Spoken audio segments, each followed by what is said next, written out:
Para esta ocasión, mis compañeras y yo explicaremos las implicaciones jurídicas, sociales y económicas en la pensión familiar.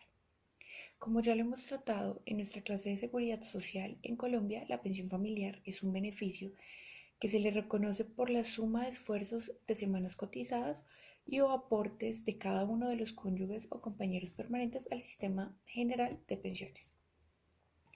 Esto quiere decir que entre los dos pueden acceder a un beneficio pensional y nos remitiremos a la Ley de Pensión Familiar 1580 del 2012, que a su vez fue reglamentada por el Decreto 288 de 2014.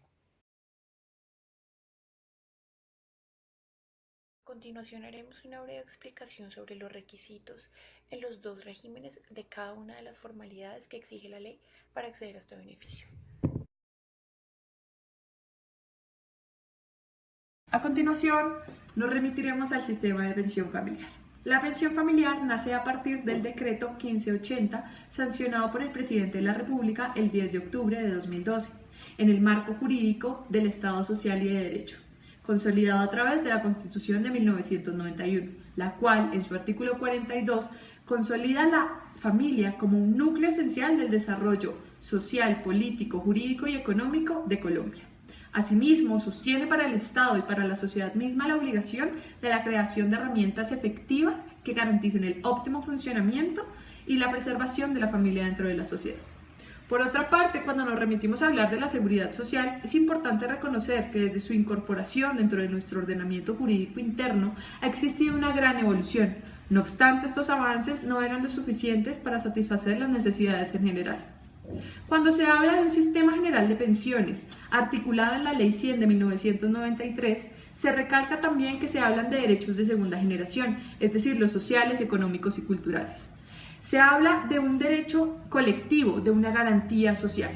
Con la creación del sistema de pensión familiar, lo que se busca es una apertura para que más personas puedan acceder al sistema. Haciendo un estudio geográfico y sociológico de las condiciones económicas de las personas en Colombia, es evidente cómo existe una falta de oportunidades laborales, por lo cual, cuando se habla de pensión familiar, nos remitimos a una suma de esfuerzos que pueden ser semanas cotizadas cuando hablamos del régimen de prima media.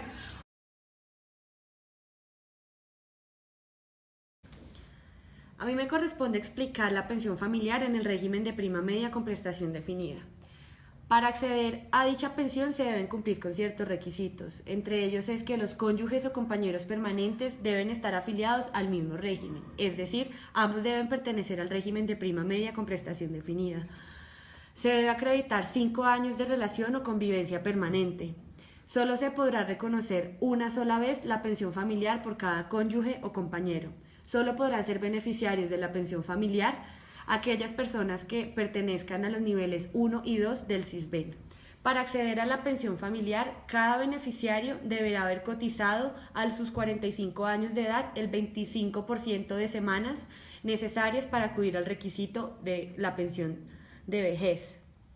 En el régimen de prima media, el valor de la pensión familiar no podrá exceder un salario mínimo mensual legal vigente.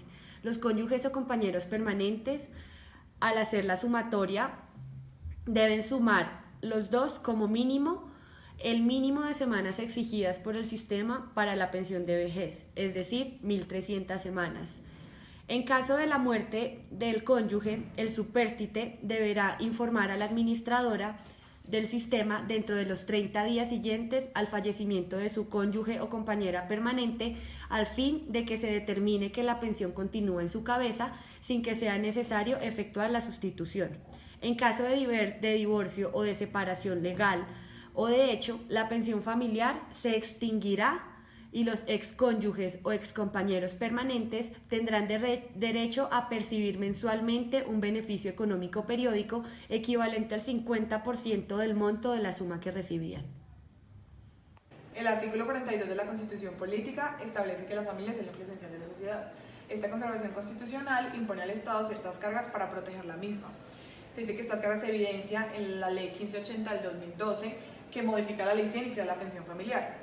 En esta ley, en el artículo 151A, se establece que la pensión familiar es aquella pensión a la cual acceden La familia, cuando se hace, los cónyuges y los compañeros y compañera permanente hacen la suma de sus cotizaciones para poder acceder a la pensión cuando hayan cumplido los requisitos dependiendo del régimen para poder acceder para ser candidatos a acceder a la misma. Hablando propiamente del régimen del ahorro individual con solidaridad, se dice que se accede a la pensión familiar de manera voluntaria cuando se ha cumplido con los años requeridos, pero el monto de cotización, o sea, el capital producto de la cotización no es necesario, o sea, no supera el monto impuesto por el régimen de ahorro individual. Entonces, ¿qué se puede hacer? Como les dije anteriormente, de manera voluntaria, los cónyuges y compañeros permanentes deciden como sumar su capital para que el producto de esta suma sea superior al monto requerido y puedan acceder a la pensión familiar. Cuando la suma no sea suficiente para superar el monto, entonces se puede acceder al fondo de pensión mínima. Entonces, para poder como ayudar a la familia, entonces se va a hacer como uso del capital cotizado por los cónyuges y una vez se acabe, se va a utilizar los recursos del fondo de pensión mínima. Entonces tiene que tener para poder acceder a este tipo de pensión ciertos requisitos. Primero, que los cónyuges o compañeros permanentes hayan cotizado por un tiempo no menor a 5 una vez se acabe, se va a utilizar los recursos del fondo de pensión mínima. Entonces tiene que tener para poder acceder a este tipo de pensión ciertos requisitos. Primero, que los cónyuges o compañeros permanentes hayan cotizado por un tiempo no menor a 5 años, que ambos estén pertenecientes a la misma administradora de pensiones, para que sea más fácil como la suma del capital. Si no hacen parte de la misma, entonces pues se tiene que hacer el traslado respectivo. Tercero, que hayan cumplido la totalidad del monto requerido para poder acceder a dicha pensión y que puedan cotizar y que puedan proteger a todo el núcleo familiar. Cuarto, cuando uno de los cónyuges muera, se dice que el capital acrecentará al cónyuge sobreviviente, excepto cuando éste tenga menores de edad, hijos menores de edad o hijos que por su dependencia económica o incapacidad sean dependientes directamente del causante. Entonces aquí se dividirá el 50% al cónyuge sobreviviente y el 50% a los hijos. Una vez muerto el causante, se va a tener nomás un plazo de 30 días para decirle a la administradora de pensiones pues lo que pasó, para que ésta determine en cabeza de quién o de qué forma se va a repartir la pensión. Si se separan los cónyuges o compañeros permanentes de manera definitiva, se termina la pensión familiar y este monto va a ser liquidado en la liquidación de la sociedad conyugal. Y si se está cotizando con pensión vitalicia, entonces la división se hará 50 y 50 para cada cónyuge. En conclusión, es así como la ley permite acceder a estos beneficios en respuesta a una gran problemática social de muchas familias que no alcanzan las semanas de cotización individualmente y creen que no van a poder cumplir con la edad de pensión. Pueden hacer uso de esta ley y esperamos que este video haya sido una herramienta útil para el estudio en materia pensional.